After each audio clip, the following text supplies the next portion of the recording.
Ça fait un bon bout de temps qu'on n'a plus parlé de Midjourney sur cette chaîne. Eh bien, on revient encore avec quelques petites mises à jour que Midjourney a mis en place, qui vient pallier un problème qu'on a abordé plusieurs fois quand même sur cette chaîne. La consistance des personnages qu'on génère sur Midjourney. Eh bien, ils ont mis en place une solution qui vient pallier tout simplement à ce problème. On va parler de cette solution dans cette vidéo, les gars. Salut chers amis, bienvenue sur la chaîne Dose IA. Ici, on parle d'intelligence artificielle, comme d'habitude.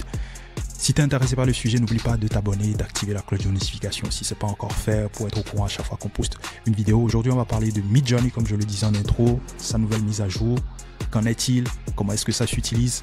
Let's go, on switch sur mon écran. Donc, la nouvelle mise à jour de Midjourney concerne un peu plus des options. Ce sont des options qu'ils ont ajoutées pour permettre de garder une certaine consistance de personnage lorsque tu génères tes images, par exemple. Donc, la première option, c'est CREF pour Character Reference en anglais, pour dire référence à un personnage par exemple. Donc là, c'est le CRF. Et là, la deuxième option, c'est le CW, qui est le Character Weight, qui veut dire le poids du personnage dans ton image. C'est juste un paramètre qui va permettre de jauger le poids du personnage dans ton image par exemple. Et la valeur que tu peux attribuer à cette option ou à ce paramètre doit être compris entre 0 et 100. Lorsque tu mets comme paramètre 0, ça veut dire que l'image que tu vas générer va uniquement se focaliser sur le visage. C'est-à-dire qu'il va garder uniquement le visage et va rajouter voilà, des éléments qui vont modifier au fait, les autres parties du corps ou les vêtements de ton personnage par exemple. Ensuite, si tu vas à 100, ça veut dire que tu gardes quasiment tout ce que le personnage a, les cheveux, les vêtements, etc. C'est intéressant d'utiliser la valeur 100 lorsque tu veux changer d'environnement à ton personnage. Bon, trêve de bavardage, comment est-ce que ça s'utilise en gros? Donc voilà à peu près la syntaxe de la commande. Tu donnes là déjà dans un premier temps la description de ton image. Ça peut être par exemple voilà slash imagine l'image d'une influenceuse Instagram sur une plage par exemple, la description de ton image ici. Bon, tu mets ce que tu veux comme description, hein, c'est un exemple que j'ai donné. Ensuite tu mets 2-6, le tiret de 6 c'est ref et tu mets le lien de ton image, le lien vers ton image. Ensuite, tu peux rajouter le CW, 2-6 CW tout simplement, et tu lui attribues la valeur que tu veux. La valeur, comme je le disais tantôt, doit être comprise entre 0 et 100. De toutes les façons, là, c'est la théorie. Hein. Voilà, je vous montre à peu près la formulation, les formules à utiliser, comment est-ce qu'il faut l'utiliser. On va rentrer tout de suite dans la pratique. Donc, on switch comme d'hab sur Discord. Donc, j'ai généré quelques images en amont pour faire quelques tests, bien évidemment, avant la vidéo. Donc, on va partir sur ce prompt, déjà dans un premier temps. Et on va utiliser la version 6 de Midjourney, qui est la dernière version en date de Midjourney. Donc, je fais un slash imagine, hop, parce que dans un premier temps, il va falloir générer notre personnage. Donc, je vais reprendre le même prompt, bien évidemment. Ensuite, je vais rajouter full body, parce qu'on veut avoir tout le corps déjà. Et puis, je lance. Non, mais franchement, c'est super réaliste. Donc, on va checker un peu les détails. Hein. Voilà, les détails. Franchement, le réalisme de la version 6 est complètement dingue. Et c'est dire que ces personnes n'existent pas en fait. Ces personnes n'existent pas et je pense que voilà, la V6 a quand même ramené une grande hype. Je vous ai parlé des influenceuses IA, donc ça a ramené au fait cette hype des influenceuses IA. Énormément de personnes se font de l'argent derrière et je pense qu'avec cette nouvelle fonctionnalité que je vais vous présenter, voilà, ça va permettre à beaucoup de personnes de pouvoir être focus sur Midjourney et utiliser ces différentes fonctionnalités de Midjourney pour booster leur business des influenceuses IA qu'ils ont mises en place. Donc parfait, on va partir sur celle-là parce que la troisième image, elle est très intéressante, je trouve très intéressante, je ne sais pas pour vous. Mais bon, il faut quand même qu'on choisisse une image, donc je préfère la 3. Je pars sur la 3, je upscale la 3. Donc il a upscalé, c'est parfait. J'ai mon image et c'est là que les choses sérieuses vont commencer. Je l'ai upscalé, donc je vais faire un autre slash imagine. Donc je vais rajouter un autre prompt, c'est-à-dire que j'aimerais le faire changer de décor. Donc là, dans le prochain prompt, j'aimerais qu'elle soit dans la jungle. J'aimerais qu'elle fasse un shooting, par exemple, dans la jungle. Donc là, qu'est-ce que je fais? Je ramène ce prompt-là. Ensuite, qu'est-ce que je fais? Je fais 2-6, comme je vous l'avais dit. Je fais CREF et je dois mettre le lien de l'image. Et pour avoir le lien, il faut faire juste un clic droit sur l'image, venir sur copier le lien et le placer là. Tout simplement. Ou si vous avez la flemme de copier le lien, ce que vous pouvez faire aussi, c'est de glisser, déposer l'image. Tout simplement, vous allez voir, glisser, déposer tout simplement l'image et vous avez le lien ici. Donc, vous avez deux options. Soit vous faites un clic droit, soit vous glissez, vous déposez. Et une fois que c'est fait, je rajoute encore le CW qui est le Character Weight, c'est-à-dire le poids que va avoir le personnage dans mon image. Je mets 0 par exemple parce qu'on va être focus. Je voudrais être juste focus sur le visage. On va voir ce qu'il va générer.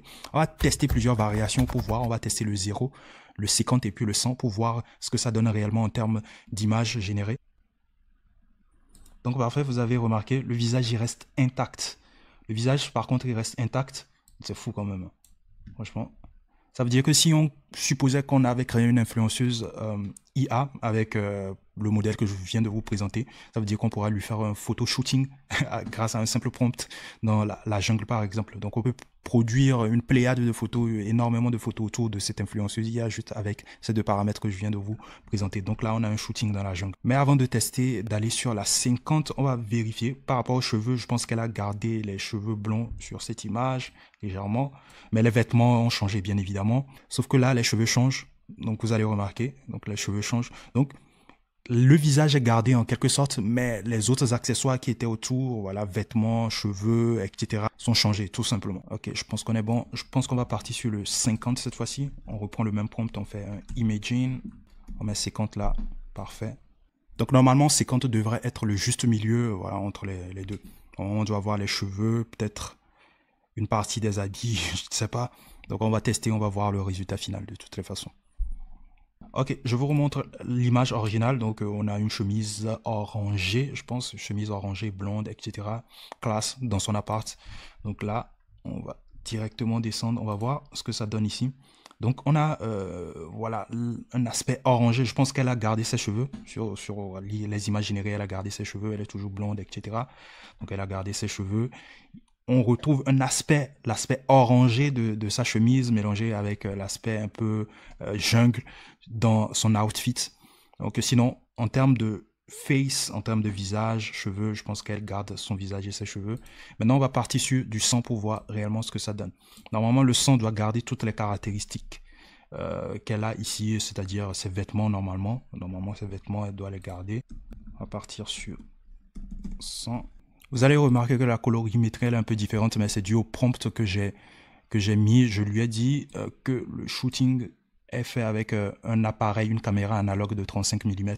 Donc du coup, il s'est adapté, il a adapté un peu la colorimétrie à ce que je lui ai indiqué dans le prompt tout simplement. Donc on va remarquer qu'elle garde son outfit, elle garde quasiment son outfit sur ces images-là, ce qui est intéressant. Donc vous voyez en quelque sorte l'impact donc de cette variable, le caractère wake, c'est-à-dire le poids du personnage sur l'image. Donc là, on a quasiment son outfit qui est représenté ici. Donc voilà, orangé, voilà, c'est quasiment son outfit. Tout ce qu'il faut retenir, c'est que peu importe la valeur du caractère wake, le visage du personnage est toujours intégré dans l'image. Je pense que là, maintenant, on peut confirmer qu'on a la solution miracle pour les personnages, la consistance des personnages dans les images. Et je pense que ça va booster à nouveau la hype du business des influenceuses IA.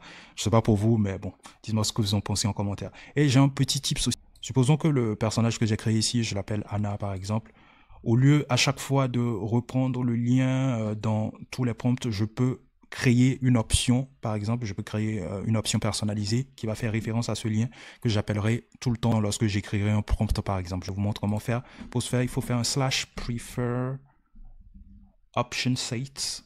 Faites un /prefer option set. Ensuite, vous avez l'option. Normalement, on doit avoir la valeur à côté. Donc, je clique sur value ici.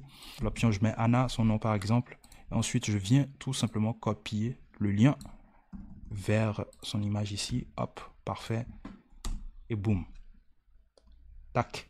Tout de suite, on a créé notre option Anna et le tour est joué. Maintenant, on va exécuter un autre prompt pour voir réellement si ça marche. Je fais un /imagine. Je viens coller mon prompt là. Au niveau du CRF, je rajoute juste, au lieu de rajouter le lien, je rajoute juste l'option Anna que je viens créer ici. Et pour rajouter à chaque fois une option, il faut faire 2 fois le tiret de 6. Donc, j'ai fait 2 fois le tiret de 6 Anna. Et là, boum. On va exécuter, on va voir ce que ça donne. Donc voilà, parfait. Donc on a l'image de notre influenceuse qui est en business class dans un avion. Avant, on utilisait le face swapping pour pouvoir garder de la consistance dans les images qu'on générait autour d'un personnage sur Midjourney. Mais là, avec cette fonctionnalité, on n'a plus besoin du face swapping. On aura besoin juste du face swapping à 50%. Pourquoi est-ce que je dis ça? Parce que il y a quelque chose qu'il faut retenir, c'est que cette fonctionnalité ne marche que sur des images générées nativement sur Midjourney. C'est quelque chose qui est très très très important. Ça veut dire que lorsque je vais sur ce prompt par exemple, le CRF il est là. Donc lorsque vous rajoutez le lien d'une image qui n'a pas été générée sur Midjourney, ça ne marchera pas. Ça ne marchera pas par contre. C'est uniquement pour les images générées nativement sur Midjourney que ça marche. Donc vous devez mettre un lien d'une image générée sur Midjourney. Si c'est le lien d'une image de vous par exemple, ça passera pas. Donc voilà tout pour aujourd'hui les gars. J'espère que vous avez kiffé la vidéo. C'était la vidéo sur le CRF, le CW. Voilà, si vous avez des questions par rapport à cela, n'hésitez pas à les poser en commentaire, n'hésitez pas à les tester, à faire aussi des feedbacks en commentaire aussi parce que c'est important aussi. Je vous retrouve à la prochaine, prenez soin de vous, peace.